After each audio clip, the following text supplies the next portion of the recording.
Good evening, good afternoon, or whatever it is, wherever you are today, and welcome to Dharma Paths 4, the Shamatha meditation. Tonight's teaching will be by Lama Losang, and it will be on the 4 stages of Shamatha. Next week, we will have a full session dedicated to question and answer. We'll probably have some question and answers at the end of today, but if you have questions that lingering from the past sessions or come up with anything between the end of tonight's session and next week, please join us then for the discussion. And that's it. Let me turn it over to Lama Losang. All right. Good evening, everyone. And thank you for joining. We will begin with the Mahamudra lineage prayer and refuge and bodhicitta. Okay, we'll have that in just a moment. I'm just starting up the Chinese translation. So Chinese translation is now available. All right. Should I and I'm just get myself?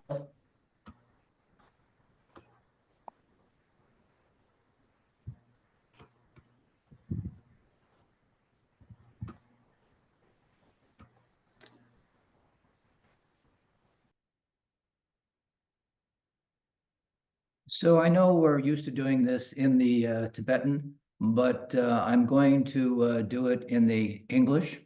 So some of you may not be familiar with the Tibetan, and we will do both the Kagyu lineage prayer and the refuge and bodhicitta prayer in the English this time.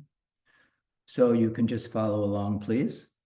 Great Vajradhara, Telo, Naro, Marpa, Milarepa, Lord of Dharmagampopa, know of the 3 times Karmapa, and lineage holders of the elder 4 and younger 8, the Drikung, Telkung, Selpa, glorious Drukpa, and so forth, who have gained mastery of the profound path, Mahamudra. O Kagyu Gurus, heed my prayer. Your lineage I uphold. O Kagyu Gurus, heed my prayer. Your lineage I uphold. Please bless me so I may adopt your ways of liberation. Just as revulsions are taught to be the legs of meditation, this meditator does not cling to any food or wealth and severs all ties that bind me to this present life. Please bless me to be unattached to honor or to gain, just as devotions are taught to be the head of meditation. Continually, this meditator supplicates the Guru, who opens up the doorway to the trove of pith instructions. Please bless me so that uncontrived devotion may well forth. As non-distractions taught to be the core of meditation, this meditator just remains, not altering at all the fresh and pristine essence of whatever thought occurs. Please bless me to be free from thinking there's a meditation. Just as it's taught, the essence of all thought is Dharmakaya. Not anything at all, and yet arising in all ways, appearing for this meditator as unceasing play. Bless me to know samsara and nirvana are not two. In all my future lives, may I never be apart from the authentic gurus and embrace the Dharma's glory. May I perfect the qualities of all the paths and levels.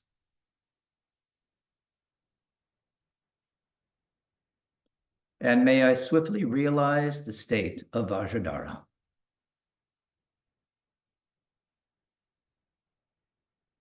Refuge and bodhicitta. Until I reach enlightenment, I take refuge in the Buddha, Dharma, and the Noble Sangha. Through the merit of accomplishing the 6 perfections, may I achieve awakening for the benefit of all sentient beings. We'll do it once again in the English and then once in the Tibetan. Until I reach enlightenment, I take refuge in the Buddha, Dharma, and Noble Sangha. Through the merit of accomplishing the 6 perfections, may I achieve awakening for the benefit of all sentient beings. Sanjay Chudong Soki Choknamla, Jangju Pardu Dakne Chopsuchi, Dagi jinsok jipe sonamchi, jola penchir sanjay tu par shok.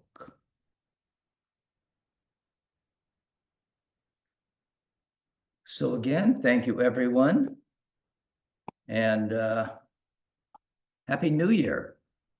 You may know that today is the Chinese New Year, so a very auspicious day, and I'm glad that we could share it together.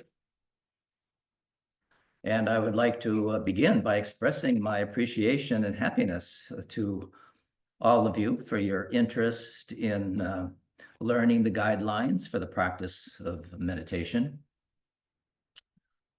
The Buddha taught a variety of practices of meditation and mindfulness practice that ultimately lead to the awakening of our mind's true nature of wisdom and compassion.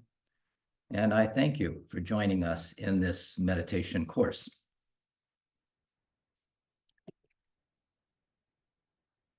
We had Lama Karma talk about why we meditate. I hope all of you had the opportunity to listen to Lama Karma Dudl's teaching. That was the class number 1.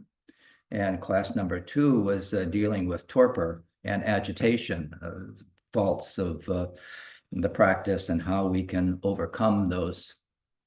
And with Lama Tom. And Lama Kathy did last week's practice, the teaching, class 3, the skills of mindfulness and alertness. And today, our topic, as was mentioned, are the 4 stages of Shamatha. So much of what I will be talking about comes from the book Dharma Paths. This particular teaching series is called Dharma Paths. And Khenpo Rinpoche was my teacher and a retreat master. As you may know, I did the 3-year retreat with Khenpo Rinpoche. Had the good fortune of having him as my teacher. So this teaching comes from my study with our meditation master, Khenpo Karthar Rinpoche. And it is taught that as human beings, we all have the capacity to develop profound understanding, loving kindness, compassion, and wisdom. And this is true whether you are male, female, rich, poor, whatever race, creed, nationality, or background you may have. This potential is naturally present in all of us. So we have the same possibilities, the same potential. However, we need a method in order to first recognize and acknowledge this potential. And then we must come to understand it and finally to develop it. So we hear it, we contemplate it, and then ultimately we practice it until the goal is reached. So meditation plays, a significant role in Buddhism and is considered a central practice in most, we would say probably all Buddhist traditions. And it serves multiple purposes and is seen as a means to cultivate mindfulness, concentration, and insight. And overall, meditation in Buddhism serves as a transformative practice that helps practitioners develop clarity of mind, emotional balance, and spiritual insight on the path to liberation. And liberation from what? Liberation from suffering, as outlined, in previous teachings on the 4 Noble Truths and the realization of enlightenment as described in the Noble Eightfold Path, which we have talked about in previous teachings in this sequence of Dharma Paths. So for fun, some of us, we may hear about Tibetan Buddhism. We may think that this is a kind of a unique religion created by Tibetans. But however, while the form of Buddhism taught and practiced in Tibet is called Tibetan Buddhism, it is not correct to think of it as something Tibetan. The history of Buddhism goes back many years. before it came to Tibet, as many of you know, and the teachings that Shakyamuni Buddha introduced 2,500 years ago, based on his personal experience and insight, have been practiced and taught in Tibet for centuries, and they now have come to the West. And we've had the good fortune of having wonderful teachers who have come to the West, often because of what happened in Tibet. So it was our great good fortune to have the teachings brought here. So we might question, whether such an ancient tradition can be valid in our present Western world. And we have gone through so many changes, even within the past few decades. So how could a philosophy or a way of life introduced, in such a remote time and place be valid today? Well, you might ask that question. You might think that since that culture and customs were so much different, from our own in this country, but how can something that was relevant to that culture so long ago be equally relevant now, you might ask, to a society and culture in the West? So Khenpo Rinpoche tells us it is valid at the present time because the Buddhist teachings are based on examining our ultimate nature, our inherent potentials, and how to uproot our negative emotions and habitual patterns. This is the essence of the Buddhist teachings. So these teachings address such fundamental realities such as who we really are. We have to ask that question, who am I? And experience the luminous clarity of our own mind. These teachings address these realities. And although the cultural setting, beliefs, customs differ, of people in the past, may have been different, they had the same kind of negative emotional patterns and inherent potentials as we do. So it is the same for people living in the modern world. We have emotional and mental attractions and aversions at the same as they did. And we may have much more stress than people in the past, as we are exposed to so much more than they were exposed to. That makes it all the more relevant, in our modern world. And a lot of you now are undergoing those stresses of financial, health, political. So these are all things that are not new to the planet.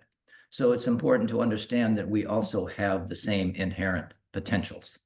So our essential Buddha nature, as the Buddha taught, this makes it possible for us to realize Buddhahood in this very life. Actually, that is the essence of the Triyana path. So this has been demonstrated by many of our lineage masters, and many other followers around the world have also realized this. So therefore, the teachings are equally valid for us. We can also achieve that. We have the same inherent quality to do so. So the teachings of the Buddha spread, as you know, from India to Tibet, and accomplished masters from unbroken line or lineage from the time of the Buddha can be found, among the Tibetan people. And these masters shared the living teachings with the whole world.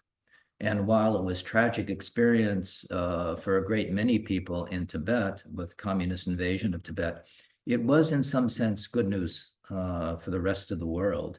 And the teachings of the Buddha were then spread throughout the rest of the world. By analogy, Rinpoche has said that if we try to stamp out a huge fire that is blazing fiercely, sparks will fly out in all directions and new fires will be started. We actually saw that in California, and is still happening. A single spark can ignite a huge fire. And that is what we are seeing around the world, as Buddhism is spreading around the world like never before. So you are here to learn about Buddhism. And essentially, we are talking about shamatha, the vehicle, the means to attain that end. Consequently, people from all walks of life can benefit from this study. and practice of Buddhism, whether they are rich or poor, or no matter what their sex or race or anything like that is. There's no exceptions whatsoever. Just as water quenches the thirst of all people equally, so the Dharma also can enable all people equally to experience something genuine, rich, and wholesome about themselves. And fortunately, this gives us the opportunity to hear and understand the teachings, because we cannot apply something for which we are ignorant. So we need to study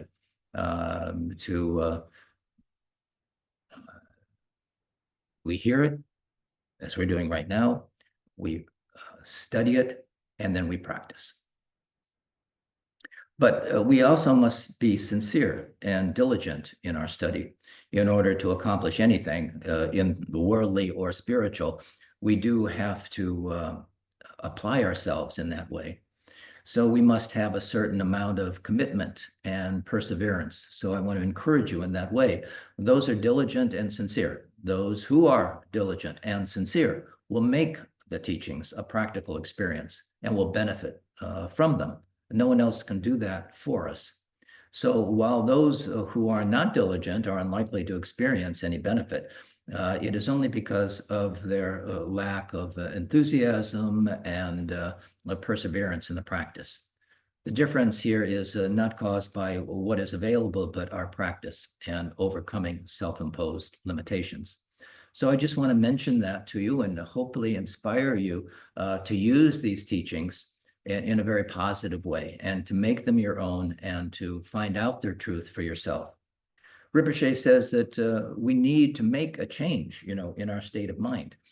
We are often so distracted and externally oriented that we fail to take even a small glimpse at ourselves.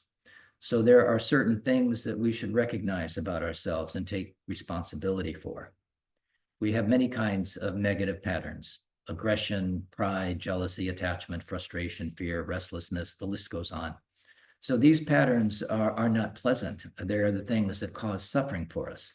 And when they crowd into our lives, they create conflict and pain. So once we recognize these patterns, we can uproot them. We can work them out. And the teachings are concerned with diminishing and eventually uprooting these negative patterns and tendencies that cause our suffering. So fortunately, we also have compassion, loving kindness, tenderness, warmth. That is also part of our Buddha nature. We all have this spark of goodness, within us.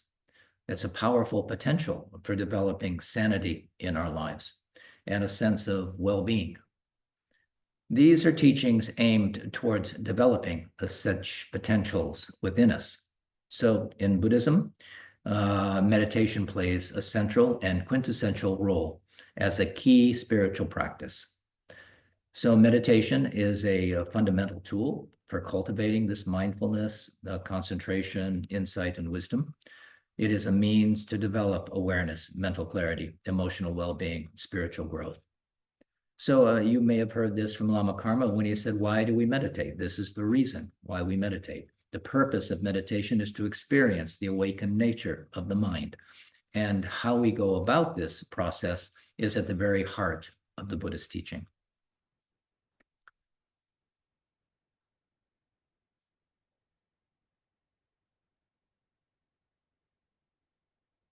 So it might be good to take a look at the etymology. We're going to be talking about shamatha and the different aspects of shamatha. Words are used to help us understand and apply, this mind science. So as any science, the vocabulary used is specific to that study. So meditation has its own terminology, and it's important that we understand the meaning of certain words that we use. So we need to be familiar with them. The Sanskrit word shamatha has been translated into the Tibetan as shine. So you may hear of shamatha, tranquility meditation, or shine. This was a literal translation because the first two syllables, shama, means peace, and the Tibetan shiva also means peace.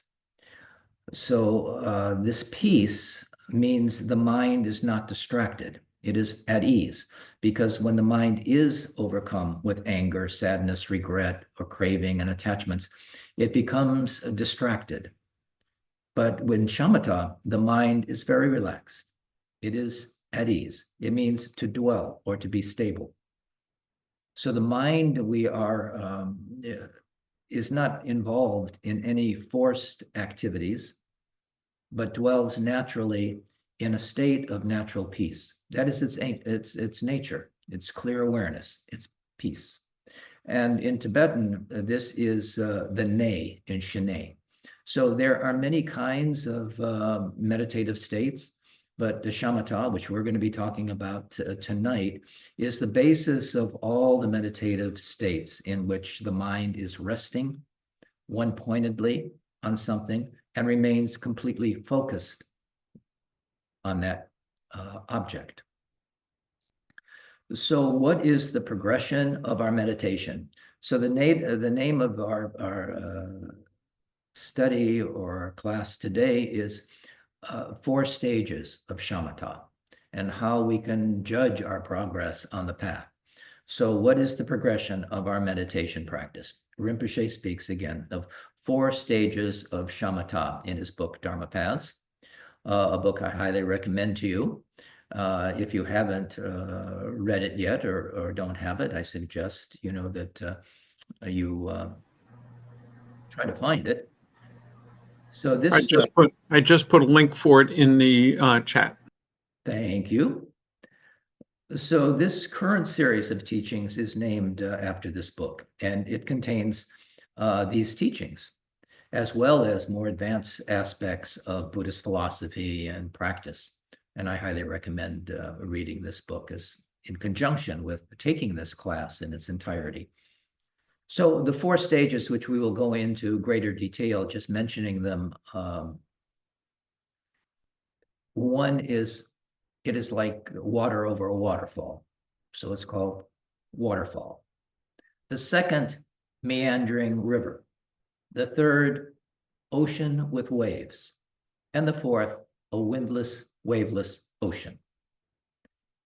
So we first establish the proper location. We'll talk about, what's involved with the meditation. We first establish, the proper location for our meditation, a quiet place, free of distractions and disturbances, where we can meditate comfortably without worry of being disturbed.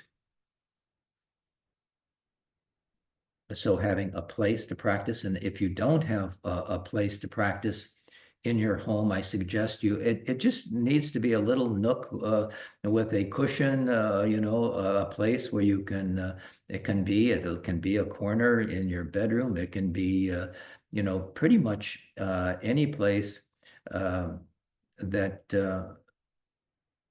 allows you to have that kind of sense of well-being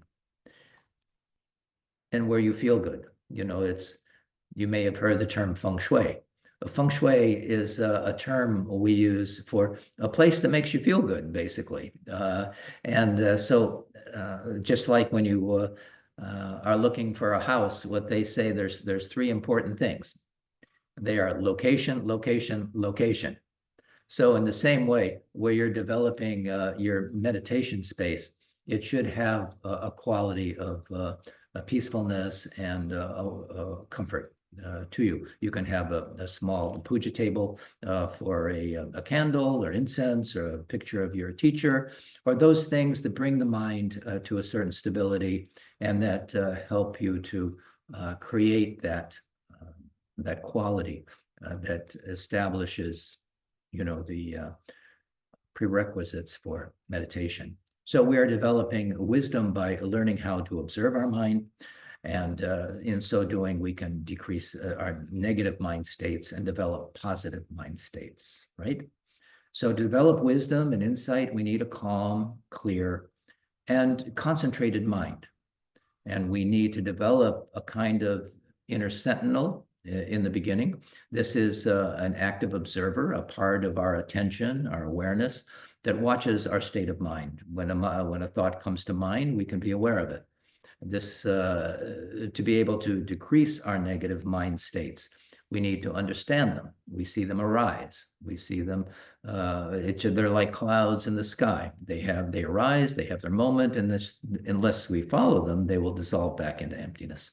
So we see them arise and immediately transform them.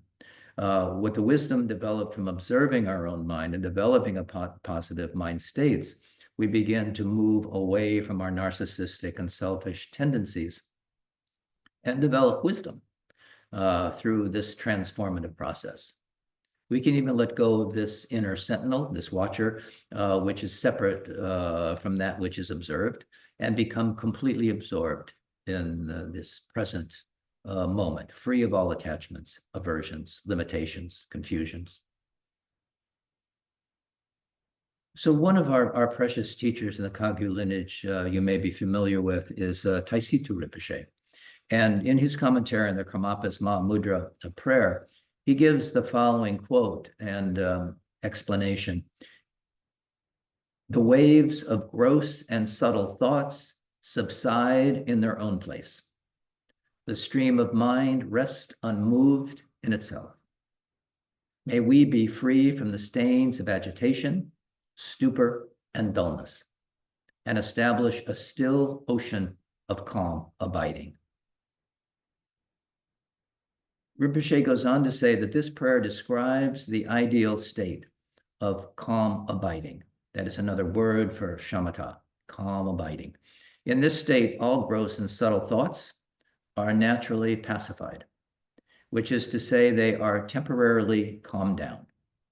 When the mind is free from any disturbing thoughts, it becomes stable and abides in its natural state, clear awareness, without there being any need for deliberate effort. However, there are two hindrances, and you may have heard of those already. The first is agitation, and refers to that state of mind which we become fascinated by something and lost in a daydream. And the second of the two types is the state of stupor or dullness. And while under the influence of stupor, one might fall asleep or certainly lose their awareness, their concentration. It is kind of a state of blankness or dullness. It is a state of extreme cloudiness and can be compared to like polluted water. You know, we sometimes use that analogy for the mind. Water from a stream, when you gather it up in a glass, it may look cloudy, but we let it rest for a while, and all that sediment begins to fall to the bottom and becomes clear. We can see through it. So for many, accomplishing shamatha is rare. You know, that's why we take so much time to talk about it. One of the very common problems is that people try too hard. As Westerners, we could learn a lot from relaxing more deeply and letting the stability of the mind arise naturally, without force, without effort, out of relaxation. So the first teaching that the Buddha gave on meditation is to sit comfortably, relaxed, at ease. We can fall into lethargy and dullness if we are not attentive. However, we can also exhaust ourselves and cause nervous fatigue if the attention is too tight and we push too hard. There's a story about this. There's a famous story about a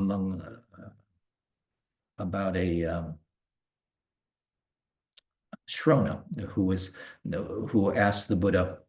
This was at the time of the Buddha, and the Shrona was a student of the Buddha's, and who asked the Buddha, about the best way to meditate. And the Buddha asked Shrona, who had been a musician before he was a monk, what was the best method to get sound out of his instrument? The Buddha asked Shrona. So was it when the strings were very tight or when they were very loose? The Buddha asks. And Shrona answered, well, neither. The best sound came when the strings were neither too loose nor too tight. Buddha replied, it is the same with your mind and meditation. It should neither be too concentrated nor too relaxed. We will discuss this application, of antidotes a little later, but you get the idea. Not too tight, not too loose. And as we said, meditation is a process of getting to know how our mind works.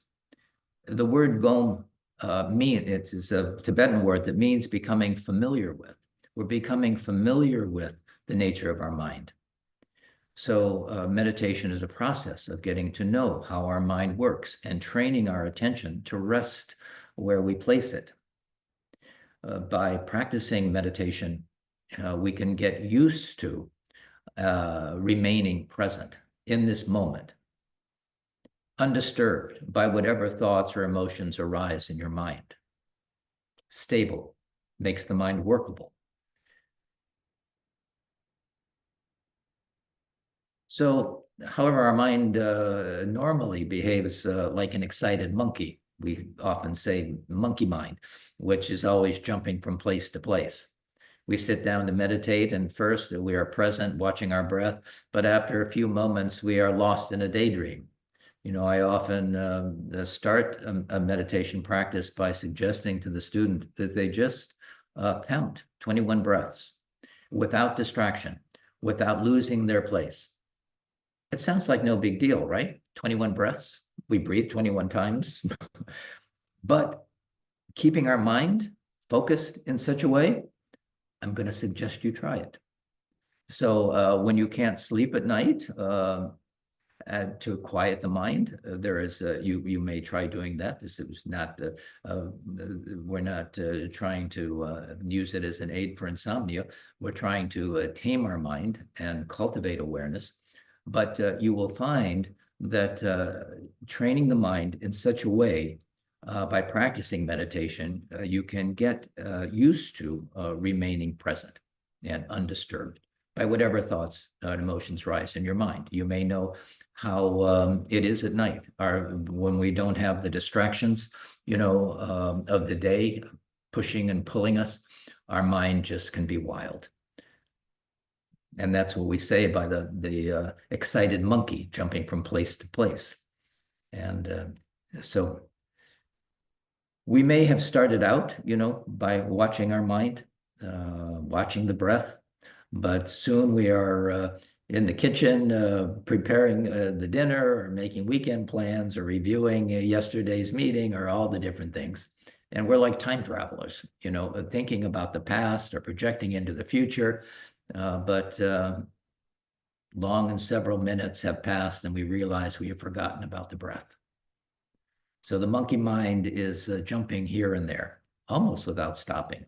So that's what we mean by the water over the waterfall. And we're going to come back to that. But that first stage, and you may think that your mind is worse than ever when you begin to do this, because you're not aware of all those thoughts that are constantly cascading over that waterfall. So when the monkey mind tells us something, we react in one of two ways. We follow it or we fight it with it. So if our mind tells us something is good, we follow it. And if our mind tells us it's something disagreeable, we fight with it. So meditation is neither about craving or clinging to thoughts, nor is it about rejecting the arising of mental activity. It is about learning how to be present with whatever arises in our mind, with equanimity. And in this way, we gradually tame this restless monkey mind, making our mind more pliable, more workable. And negative thoughts and emotions begin to hold less and less control over us. This is the actual fruit of a meditation practice, mastering and taming our mind. Calmness of mind is a nice side effect, but the real fruit of meditation practice is that our mind becomes more and more flexible and in the present, and less a prisoner of our negative habitual patterns, our kleshas, as they're called. So we're able to place our attention where we want it, and thoughts and emotions, while still arising, won't distract us. We can recognize the thoughts, the feelings, the emotions, but we can maintain our focus on whatever our desired topic or focus of meditation is. We can choose to follow the thoughts if it suits our needs, but we are no longer blown about like a leaf in the wind, by whatever comes through, we chase. So Buddhism emphasizes working with the mind. And if we are able to clear the mind, we will experience a state of stability and natural tranquility, which is the nature of the mind. So then, no matter where we are or what happens, there is a sense of harmony and balance in our lives. And we are successful in taming the mind, and things are going wonderfully for us. We are not overly carried away by this either. And if we are going through external difficulties and failures, which can happen to anyone, there's this is samsara, and there's lots of ups and downs, but we are not completely overwhelmed by them either and depressed by them. We have a certain equanimity. We have reached a certain equilibrium. So Rinpoche says a stable and tranquil state of mind is a kind of portable wealth, he calls it, a portable store of richness, harmony, and openness, which is trustworthy in any place or situation. That's what he says about our mind. Now more than ever, as an individual, as a member of a family, as a member of a community, a society, a worker, it is especially important to have a tranquil, stable, and open state of mind. And we can maintain a tranquil and open state of mind even in the midst of external chaos and disturbance, if we do the work of taming our minds. We have, I'm in Florida, and we have hurricanes. And there is a thing, we talk about the eye of the hurricane, which is calm. The wind is whipping all around the center of the eye of the hurricane. But it is stable inside. It is quiet, calm. So we are the center of that cyclone, the center of that hurricane. And we can see in our families, in our workplace, in our world, people becoming disturbed and irritated. And what we may be experiencing, we can experience a stable and open mind ourselves. We don't have to be disturbed by any exterior. It's not the exterior thing. It's how we perceive it. It's how we respond to it. We can experience patience, rather than being overwhelmed by anger and behaving just like other people around us may be losing their center. And when we are able to remain calm, tranquil, and composed in that situation, it is, we're sane, we have sanity, and we are beneficial for us to do so, both for ourselves and for those around us. So it helps the other person as well, because we have not stimulated further anger and aggression. So we could say that Buddhist meditation practice is a good kind of family therapy as well. Some things go well, some things go wrong, but we can see in our family situation, but it also in our community, in our country, it is important to create peace and harmony in our lives. And in the lives of those in our community, in our country, we have seen wars and disruption around the world. Unfortunately, few disturbed people with control over a country can produce tremendous destruction and disaster. However, a few people with a tranquil, open mind, sane mind, it can be of tremendous help in producing harmony and peace in the world. So, in other words, a tranquil, open, sane mind is not only a benefit to the individual, which it certainly is, but it is also an important contribution to the peace of the world. However, simply by talking about peace in the world has never resulted in peace. Peace comes about by the example and understanding that we exhibit. We must become models, of that peace. And we can do that through our shamatha, our tranquility meditation. So When we practice meditation, we can say and do things more precisely, intelligently. We're calmer, more collected in pursuing our mundane affairs, and surer and more intelligent when we explore our spiritual path. So just before we get on to those 4 stages, which is the topic of our conversation tonight, in summary, then Buddhism teaches methods for attaining a saner state of being, a happier life, and experience an awakened state of mind, which is our essential nature. The process begins with taming the mind to develop stability and tranquility through the practice of meditation. In so doing, we can be truly present in this moment. So let's return to the topic where we left off, the 4 stages of Shamatha.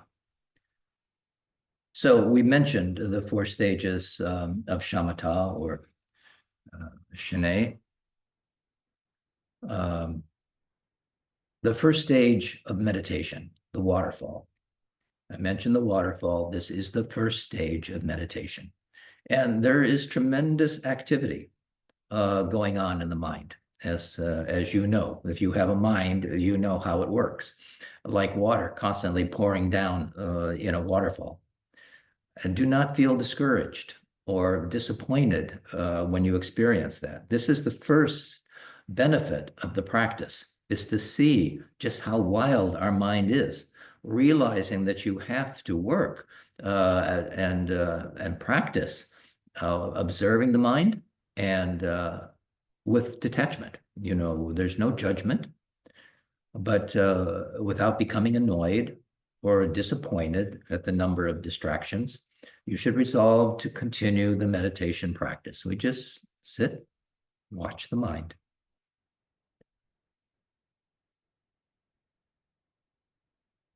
Neither encourage the thoughts nor try to suppress them, but simply work on coming back to the breath again and again.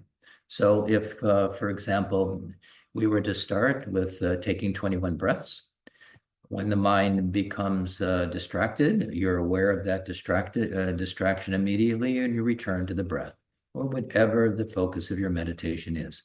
When you first begin to meditate, you may expect that that through the practice, you will become less and less distracted and have fewer and fewer thoughts. And this is a result of a clear, calmer state of mind. However, when you try to meditate, you find you have many kinds of distractions, many kinds of thoughts. You experience quite a conflict trying to follow the breath and having to deal with all these distractions and thoughts. I have it's not unusual for a student to say, I can't meditate, I have too many thoughts. Well, that's the first thing you'll notice. So you may wonder whether you are doing the meditation properly or whether meditation is as helpful as it is supposed to be.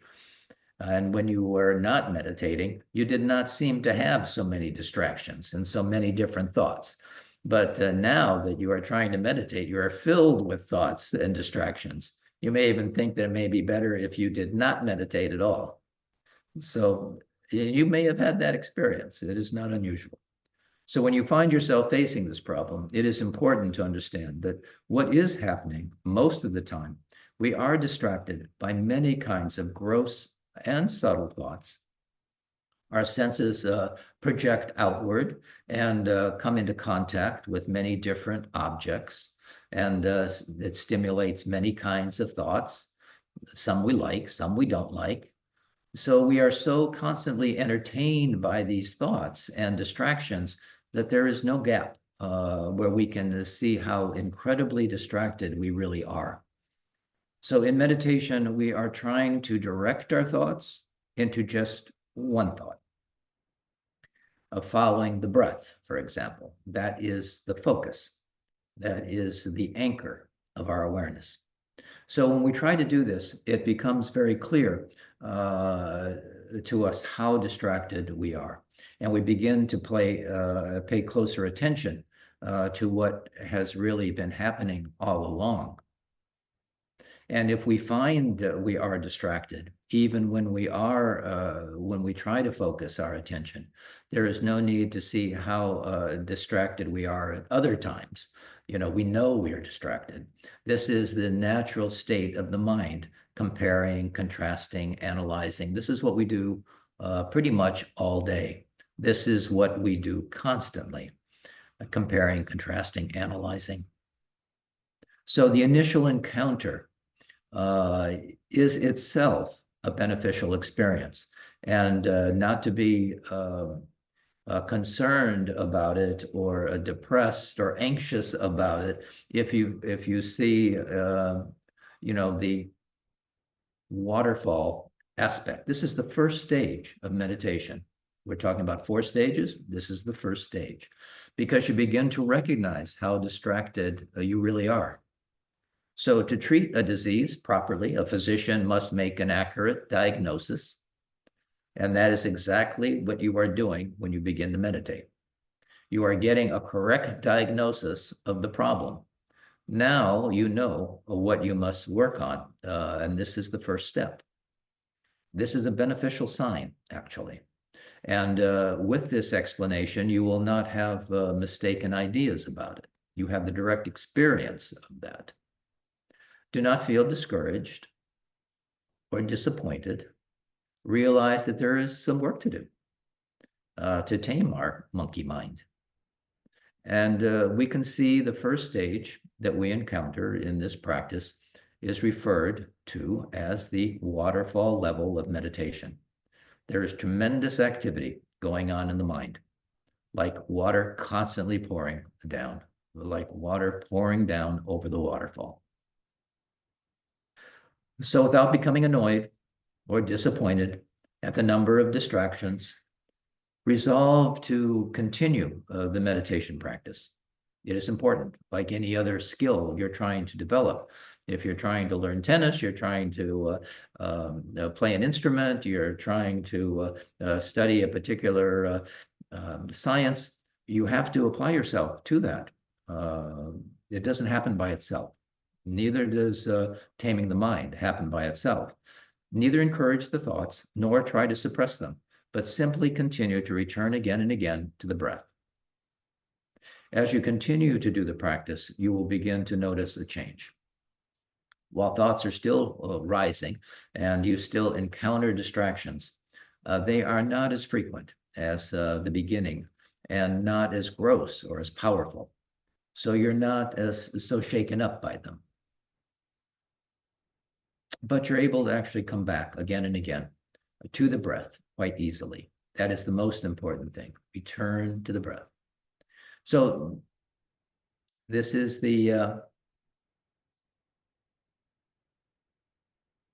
second, that's water over the waterfall. The second phase in the basic meditation practice, and to see how where our practice is going, is called meandering river in a valley. Meandering river in a valley, the second stage of meditation. So sometimes the valley is wide and the ground is level, so the water runs very smoothly. Sometimes there's a turn or the ground is uneven. So there is some activity, some white water, we would say. But while thoughts are still arising and you still encounter distractions, they are not as frequent. And at the beginning, and not as gross or as powerful. They don't take you away in the same way they did initially. And you are not so shaken by them, by these distractions, but are able to come back to the breath more easily. Sometimes you're able to follow the breath for some moments without any distractions. And again, you are able to come back to a stretch of calm and tranquil mind, staying focused on the technique of following the breath. So this is, that's the second stage. The third stage, ocean with waves. The third stage of meditation. As you continue with the meditation practice, you will notice further change taking place. While most of the time the ocean is tranquil, once in a while, a large wave arises and then settles back into the ocean. And for a time, the ocean takes a rest. You're calm and at ease. And after a while, maybe another wave is pushed up by the wind. It arises, and again, it goes back into the tranquil ocean. You are able to maintain, at this point, the awareness of following the breath most of the time. But once in a while, there are some distractions. At this point, there is not so much shakiness and uncertainty in your meditation practice. You know you have that stability. You begin to feel the sense of confidence and trust in your capacity, in yourself, and in the practice. So at this stage of meditation practice, there is still some distraction. This shows that a more refinement is still necessary, but you have certainly come a long way as you continue to practice the basic shamatha meditation.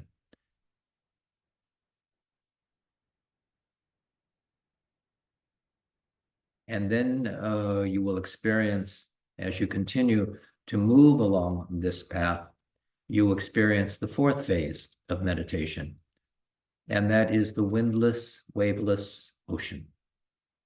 The fourth stage. The fourth stage of meditation.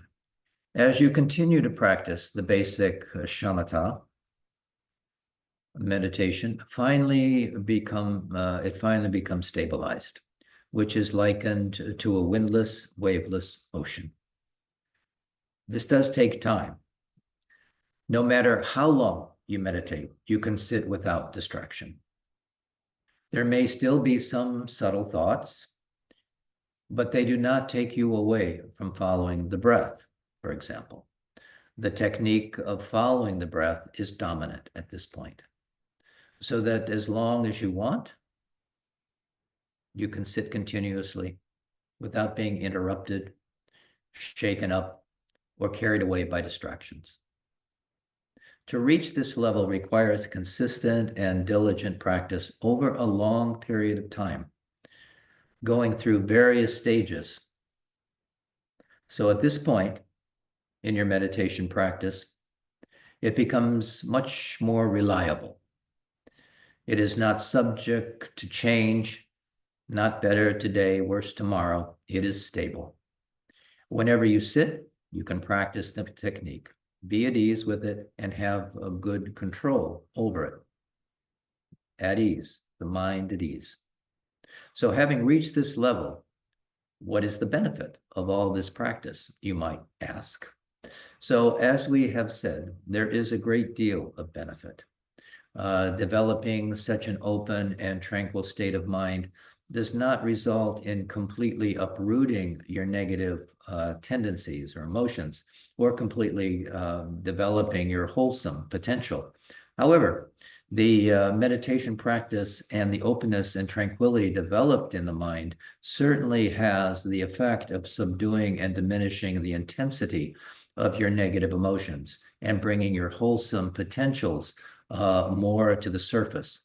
So when you have developed a calm, stable, open mind, like we're talking about, the qualities of consideration are closer to the surface. This of tolerance, patience, diligence. These are the qualities that are closer to the surface and predominate. So you can relate to things. You can live, act, think more intelligently.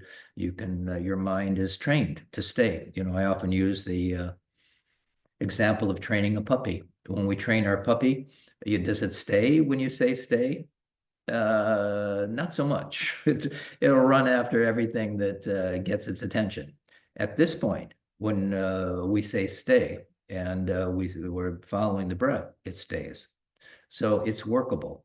It's now we can go into deeper states of samadhi, but we first have to bring this level of stability to the mind before we can do anything else at a deeper level.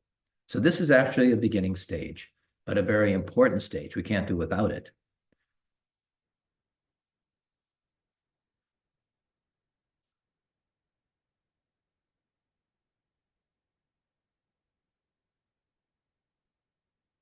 Your neurotic patterns, whatever they are, have less sway over you. Your life becomes happier, although they are not totally, uprooted. They are not so dominant and overpowering as they were before. You can face a situation which may previously you would have become annoyed, frustrated, angry or aggressive. That won't happen in the same way. You are now able to tolerate, absorb it, and transmute it instead of creating a conflict for yourself or someone else. So this comes not from trying to suppress or control your emotions, but from becoming more tolerant, patient, and aware, of the uprising of these kleshas or negative emotions. So to use the analogy of water, the nature of water is to be clear. If muddy water is stirred up, we cannot see the clarity of the water, as we mentioned before, and the beauty of the water. But the water is not usable or drinkable, when it's in that state. When the water is not stirred or disturbed, the mud and dirt settle to the bottom, as we mentioned, and we can use that as a kind of an analogy. And the water on the surface becomes clear. It has the characteristics and benefits of water, and it can serve the purpose of water. Likewise, when the mind is disturbed, filled with anxiety, restlessness, irritation, it is useful neither to you nor to others. However, when the mind becomes calm and clear and stable through shamatha practice, it is very pleasant for you and for those around you. And in this way, meditation practice and the quality you develop through it can be very beneficial in your day-to-day life, in your interactions, in your social life, very beneficial in your further growth, enabling you to live your life in a sane and joyful way. So as we've mentioned many times already, if you practice shamatha meditation, you will experience many benefits from the practice. Developing tranquility, stability, simplicity in your mind is helpful in your day-to-day activities, in your relationship with others, and of course, in the practice of the Dharma. So let's explore this a little further. If you practice the shamatha meditation, you will experience many benefits of the practice, developing the tranquility and stability.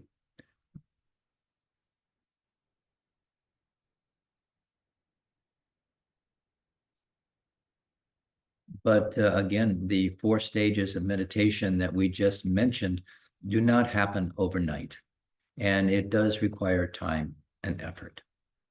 The results of meditation practice are very simple and very sane, and you should not expect anything dramatic to happen necessarily. Don't look for, great powers and cities to arise. You won't be immediately see colors and have visions and fly or be in many places at one time. But however, you will experience beneficial results, that is for sure, even at the very beginning of your meditation practice, which you must learn to recognize, as previously stated. The more you meditate, the more you experience the beneficial results. You'll be able to tell for yourself, what results you are experiencing without needing to have them confirmed by anyone. You'll have a richer, happier life. So one of the other things that we'll talk about, we've got some time left, is we were talking about using the breath as a focal point for our meditation, but we can also do meditation with a visual object. So as you begin meditation practice, the discipline of the practice is to bring your attention to an object and leave it there. If you become distracted, simply bring your mind back to that object. We're giving the monkey mind a job. something to do. So give the monkey mind the job of remaining mindful of the object of your meditation. By remaining mindful of the object, the monkey mind stops jumping all over the place, and this will interrupt the habit of following after every thought and emotion that arises in your mind. When a thought or emotion does come to mind, you can respond by returning your attention to the object of your meditation. We mentioned that one of the most popular ways to practice meditation is by placing your attention on your breath. In this case, our breath is an object for meditation. But we can use anything as an object: sights, sounds, sensations, even thoughts. But as a monkey calms down, we become more settled in the present moment, undistracted by thoughts, emotions that pass through the mind. And this is the goal of using an object for meditation practice, is to be fully present in the moment, which is what we mean when we say non-distraction. We want to rest in the mind's natural state, to be in the now, in the present moment. So we mentioned previously that the Buddhist teachings is to cultivate virtue and abundance and to avoid wrongdoing and harming others and entertaining the mind. So meditation is the way we tame our mind. We practice, again, the essence of the Buddhist teaching is to cultivate virtue, avoid wrongdoing, and tame your mind. Meditation is the way we tame our mind. And there are various methods for doing so. When we train our mind, we develop or uncover our natural wisdom, our inherent wisdom that is within us. And there's nothing we can do to make it better. There's nothing we can do to tarnish it or make it worse. It is our essential nature. This wisdom allows us to undo those misunderstandings that cause the mind to freak out in the first place. And we can use an object as a focus of meditation as an aid in taming or training the mind. The object can act to ground us and to help bring a wild mind down to earth and to help cultivate a stable, workable mind. Like I mentioned, like training a puppy. And we have to be patient. We don't get upset with the puppy. That's not good for the puppy. And in doing so, in training our mind, it's not good for us to get upset either. That is not helpful. So there are pure and impure objects for meditation. For example, an image of the Buddha would be a pure object. A stone or a piece of wood is considered an impure object for meditation, but they're both objects of meditation. These objects can be used for taming and training, and they are very helpful in taming the mind because they are often quite stable, relative to our wild mind. So a wild mind zooms in and out of the room. It's into the past, out to the future. And I say we are time travelers. We are constantly projecting into the future, reflecting on the past, and rarely are we in the perfection of this present moment. A rock just sits there. A stick just sits there. So if we let our mind rest on the visible object like a rock, the mind is encouraged to become a little more stable. And for the purpose of taming our mind, it is best to pick a neutral object, one that you don't have strong opinions about or a strong feeling about, one that doesn't arise strong emotions. A rock, a flower, a candle would be fine. There's lots of things that we can choose for these objects of meditation. A picture of a loved one or an enemy is probably not such a good choice. It should be a more neutral kind of object. So you would take your meditation posture with the object in front of you, and it is most comfortable for you if the object is slightly below the horizontal plane of your eyes. If the object is above the horizontal plane, you may find yourself tipping your head back to see the object and develop some tension in the neck and shoulders. So as a result, we want to have the head as if it was in a meditative posture. It can be a 45-degree angle down, a relaxed posture, chin slightly tucked in. The posture that you've been given and know the 7 points of Virochana is fine when you're doing any meditation practice.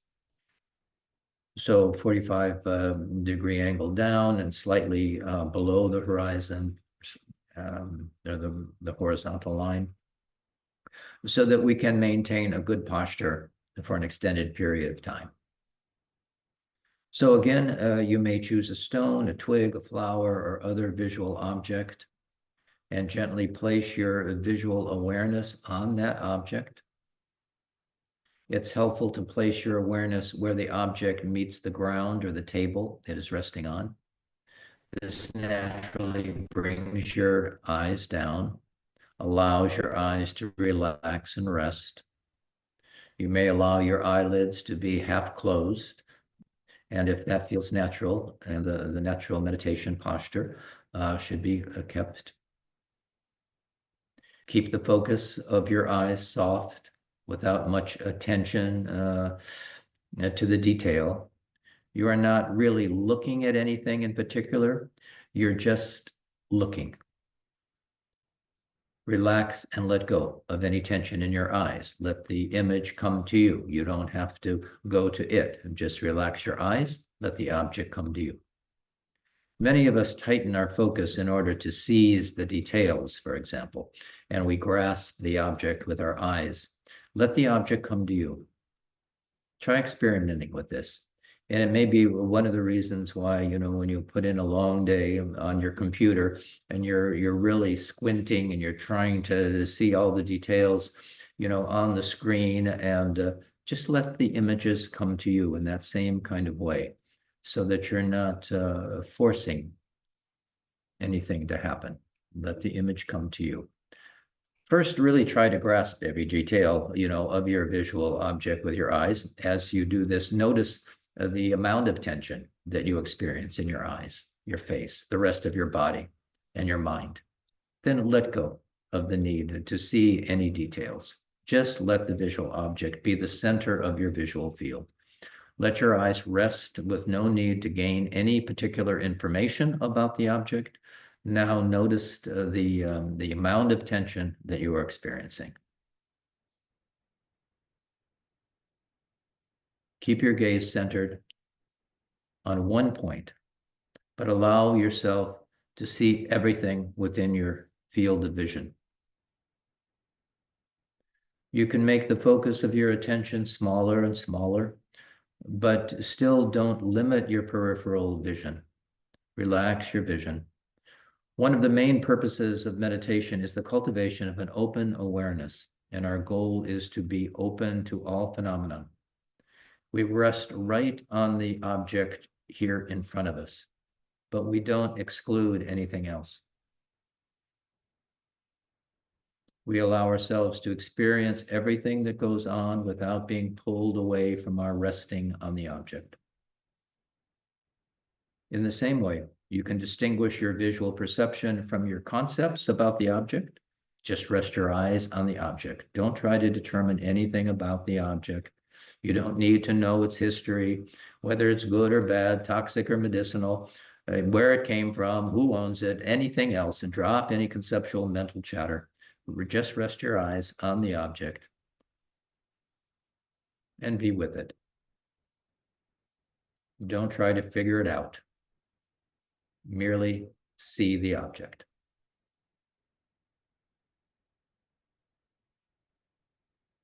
Your eyes may do funny things. Sometimes when you're meditating, you may see colors differently than you usually do. You may experience movement of objects through your peripheral vision differently than usual. Don't become fascinated by this. You can just be aware of it. It's neither good nor bad.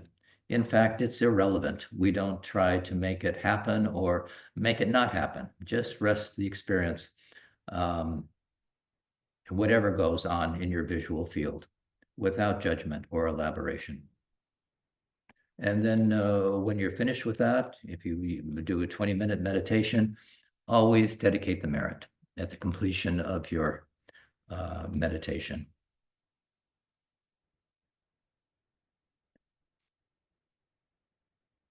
So that is meditation with an object. We could also mention meditation without an object briefly. So as we become more familiar with non-distraction, which is the essence of shamatha, you will find that you can drop the method of using an object. Eventually, a non-distraction itself is all the support you need for your meditation practice. And this is called meditation without an object. It is important to point out that non-distraction is not a state that we cultivate or create. It's a natural quality of our mind, but it's normally obscured by our thoughts and emotions. When we no longer allow our attention to be carried away by a chain of thoughts, our natural undistracted mind is revealed, that clear awareness. It is where we rest in the natural awareness of our own mind, free from the distractions of arising thoughts and emotions. And we get the direct experience of this awareness whenever we're practicing meditation with an object, such as following the breath, and we realize that we become distracted. The moment of knowing we're distracted is the arising of awareness. So we know when we're distracted. The moment of knowing we're distracted is the arising of awareness. So that is naturally free of thoughts and emotions. And as we return our attention to the breath, if we're using that again, or whatever objects we are using, we return to our meditation. If we follow the thought, we return to distraction. So this is, we use these natural awareness to make sure that we are being mindful. This has two purposes. First, it keeps the grasping monkey mind busy so that it can't distract us. And secondly, it allows us to gradually become more and more familiar with the awareness itself. The more familiar we become with this awareness, the more we enter into the non-distraction. The previously mentioned, the Tibetan word for meditation is gom, becoming familiar with. We're becoming familiar with our own mind. And rarely have we, up to this point, turned our attention towards our mind. So this is the importance of this practice. There is one more quality that we should mention, and that is called relaxed spaciousness. If our mind is too tight in meditation, we become overly concerned with holding the object of meditation in mind. Meditation then becomes a practice of tightly grasping the object and or worried about forgetting the object.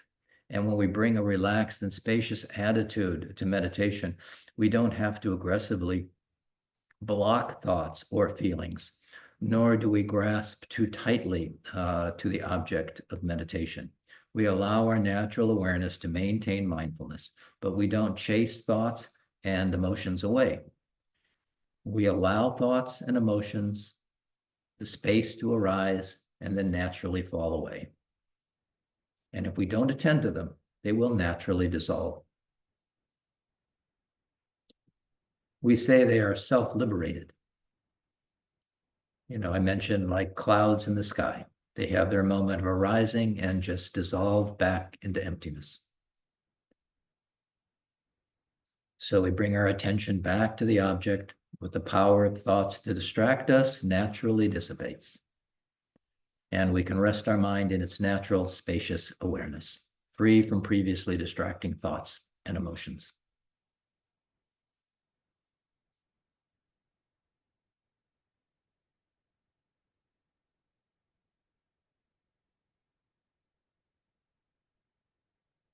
Well, we have a few minutes left before we'll dedicate the the merit. As I mentioned, at the end of any practice, we like to dedicate the merit, but we might just open it for a brief question and answer period. If you have anything that you'd like to ask at this point, you can put it in the chat. That may be the best way to do it. And we will do it in the order that it's put in the chat. So I see yeah, so go ahead, please, and ask any questions you might have. 可以提出问题来。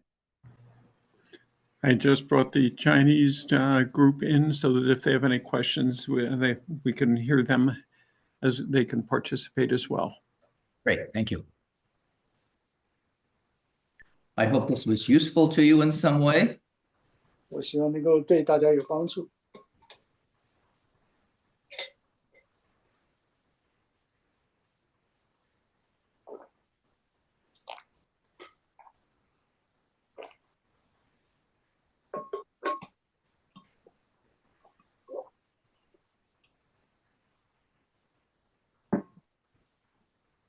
It is important that you do establish, a meditation practice at home. For those of you who might not have, I mean, we are now in a more advanced level of teaching. We started with 1 and 2 and 3. So if you haven't listened to those other teachings, you may want to register for them along the way. 我们现在可能是比较高深一点的这个讨论，关于这个佛法的讨论。但是我还是希望强调一点，就是大家最好能够养成一个禅修的习惯。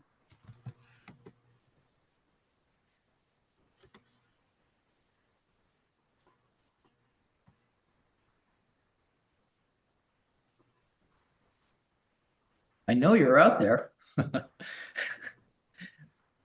我想大家都在那儿。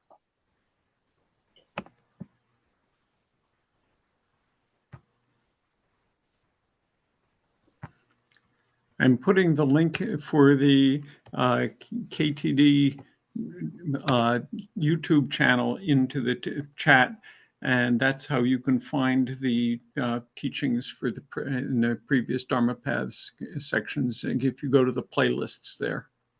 Thank you, Yunten, for doing that.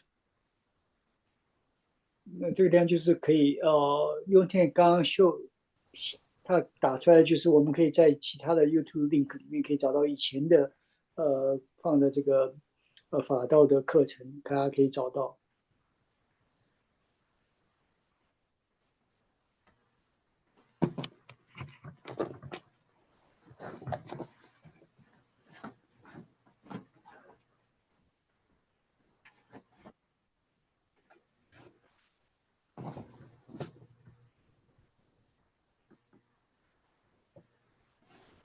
So again, emphasis is placed on the importance of meditation practice. So to have a daily practice is important. But we cannot truly practice without some basic understanding of the nature of the mind and reality. So, continue your study of the Buddhist teachings. As I mentioned, we hear it, we study it, and we practice it. The Buddha did not want you to take anything on pure faith. We want to see how it works for you and put it into practice. And then you can tell if it has worth and value. The Buddhist teachings guide us in how to become familiar with our basic goodness, this Buddha nature that I mentioned. And this is inherent in everyone without exception.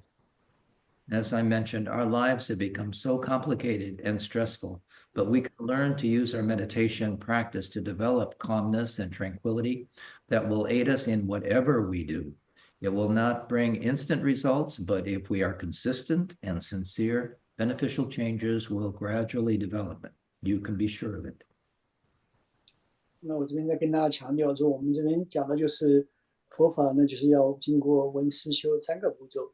那可能我们现在就是听闻这个佛法，那我也强调过，一定他要能够做每天的像这样的禅修。那在这种过程以后呢，经过了闻思修理以后，我们会慢慢的去发现到自己自心的这个美好的本质。透过我们对于自心的美好本质，我可以跟大家保证，你会觉得你这一生是非常的好的，非常有意义的。Lama, we do have a question that came into the chat. All right. Joseph asked, you mentioned that wood and a stone were impure objects. What makes them impure? Well, impure in the sense that if we compare it to an image of the Buddha, which is considered in this type of meditation a pure focus for meditation. Although it's a natural substance, this rock, this flower, this candle, they are just considered impure as opposed to the image of a Buddha, for example. So you don't have to take that literally, but it's a different classification than the image of a Buddha. 关于这个问题，就是有人问说，石头或者是木头，那在这边我们讲它是不是很纯净的一个对境？那这个 Lama Losang 说，这个什么东西叫做对境纯净和不纯净？例如说，我们讲佛像、佛身，那这个是叫纯净。那这是一个对比，跟石头的这个花或者是它只是一个自然物，但比较起来，它跟佛这个塑像或佛的画像来比较起来，它是比较不纯净的。那只是一种虚身的方式而已。It works on the mind in a different way. When you see an image of the Buddha, it transfers or transmits a particular energy to your mind stream, different than a rock or a twig would. 那这个当然就是说，当你看到一个纯净的这个对境的时候，像佛像和一个自然物，例如说是小树枝跟石头，那你的心呢会产生不同的这种能量。看到佛身、佛像和看到这个小石头，会有这样不同的感应。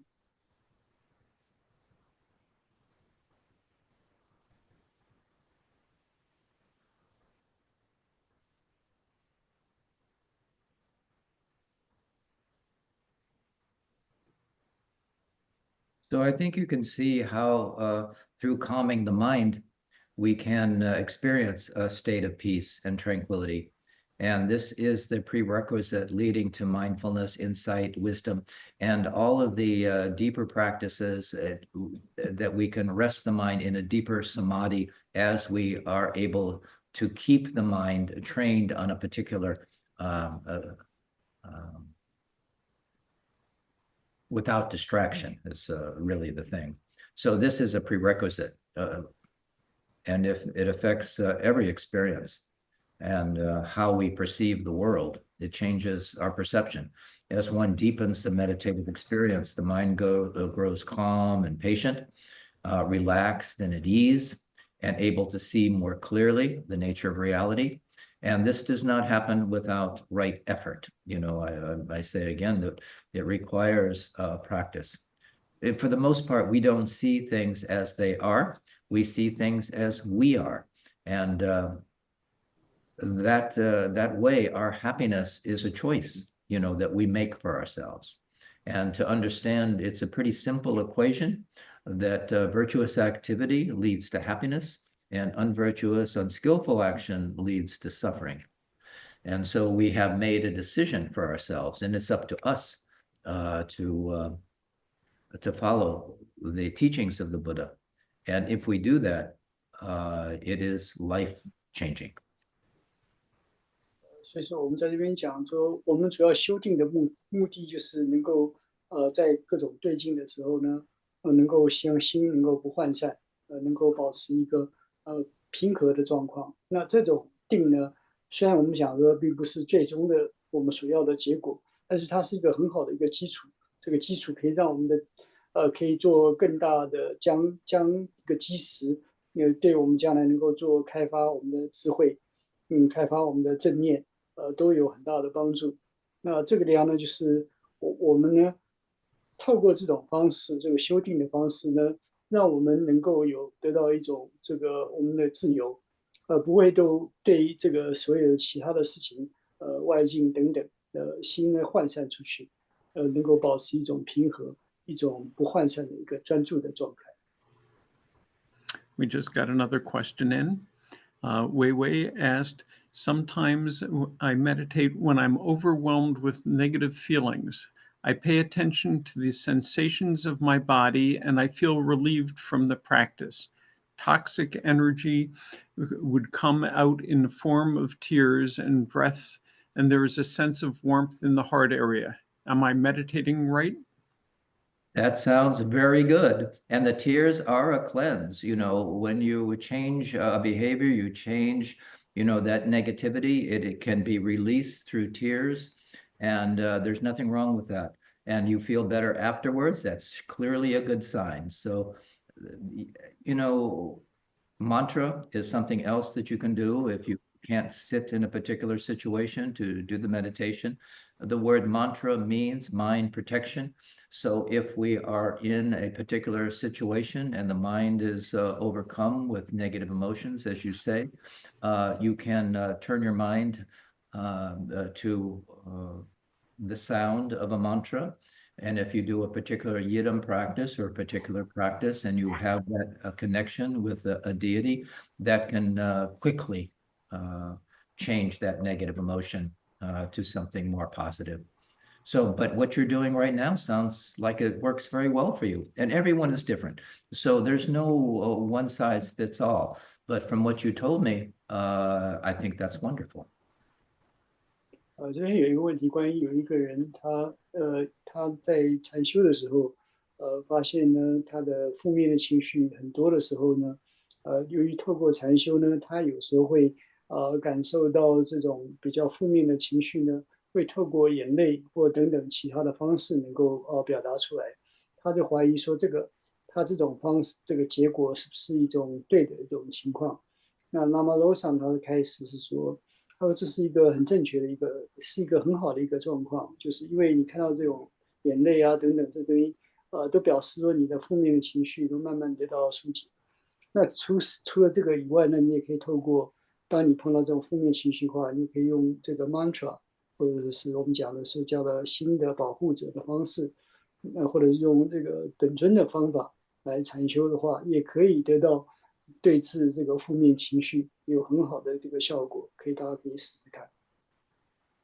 Marianne just asked, what are the beneficial questions to ask to determine one's progress in meditation? It seems easy to misdiagnose one's own progress. Well, that's why we're talking about the 4 stages. You know, these ones that we were just talking about, it gives a somewhat of a stage. I mean, in the beginning, again, we have the waterfall aspect, and the mind is just going through all of those things. And then it begins to slow down a little bit, and then it goes through all of those various levels. But that is really the importance of having a teacher as well. So having a teacher that you can talk to about your practice, that would be wonderful. But you know, continue your practice. You already, I think, know when you're making progress because you're going to be happier. Your relationships are going to go easier. You're not going to have the knee-jerk response to some negative emotion that you have. Maybe your habitual pattern is to react in a certain kind of way, and you will put a tempering kind of quality to that knee-jerk response, so you don't respond in the same way. You create a little space so that you can be responsible and not reactive in a situation. And you probably know that, and you may get the feedback from those around you that say, wow, you seem calm, you seem at ease. So that's all good. 这边有一个问题，关于说你怎么样看到你自己的禅修的这个进展那这个 Lama Losang 他的讲法是说，我们这边讲的就是4个禅修的4个阶段，像瀑布啊、河流等等。那在这种地方就是告诉我们，你自己可以看得到这个你的心在调伏了以后，它的种种的情况。那事实上，如果说你有一个老师你可以去跟他讨论的话，那也是很好的，就可以经过跟老师讨论，你可以得到你自己的新的这个状况。不然的话，你也可以自己看得到你自己例如说呢，你可以看到你自己平常的状况是不是比较快乐一点，会不会跟别人相处的时候他们呢可以给你一些这个回馈，就说哦，你好像比较能够在各种情况都能够处理得很好，而不会被这种各种副业能够带走。它这个呢，就是可以表示说，那你周遭的人都感觉到你的新的状态已经比较强大了，所以他们会给你这种种种的反馈，你会看得到的。所以说这个就是说你可以看得到这些种种的这种改变。那这些都可以透过你跟你的老师，跟你自己就可以看得到。Thank you, Lama. Well, if there's no more questions, I think we've exhausted our time. So I appreciate your attention and your listening and your being here. Now your work is to continue your meditation practice and your reading, your study, and hopefully continue with this teaching. That next time we meet, we will have questions and answers in a more that will take up the last teachings up to this point. And I hope to see you again along the way. We have now have a connection in this way, and it is my pleasure to be one of your teachers in this format. So thank you very much. 非常感谢大家今天能够参与今天的讨论。我希望大家能够建立一个很好的一个禅修的这个固定的。然后呢，我们下个礼拜能够有很多的这个机会跟大家讨论。如果大家有这个很多的问题可以提出来，那当然我必须要再说，我们希望能够借着大家能够建立这个文思修，大家能够有一个保持一个禅修的一种习惯。那这样的话，就可以带大家能够进入更好的状况。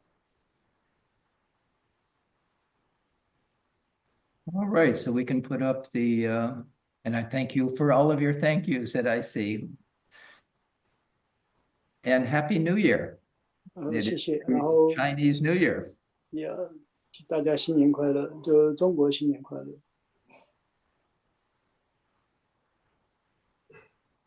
Are we ready for the closing prayers? Yes, ready. 好，谢谢大家做回向。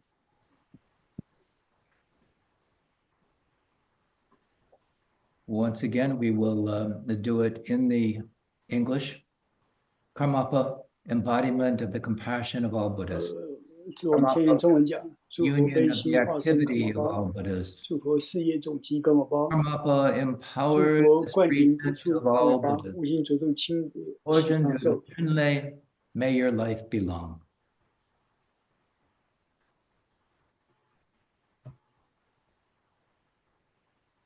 By this merit, may we attain omniscience, defeat the enemy wrongdoing, and free all wanderers soon from the ocean of existence, churned by the great waves of birth, age, sickness, and death. I fully dedicate all this virtue, following in my training the knowledge of the warrior Manjushri, and in the same way that of Samantabhadra and all the others,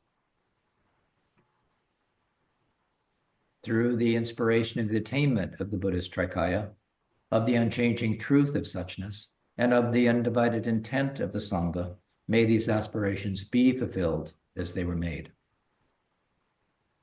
Karmapa, you are the activity of all the Buddhas, victorious over the four Maras. May your teachings, this essence of the teachings, the essence of the Dharma, continuously spread to the limits in all directions, greatly increase, and always flourish auspiciously. Thank you, everyone.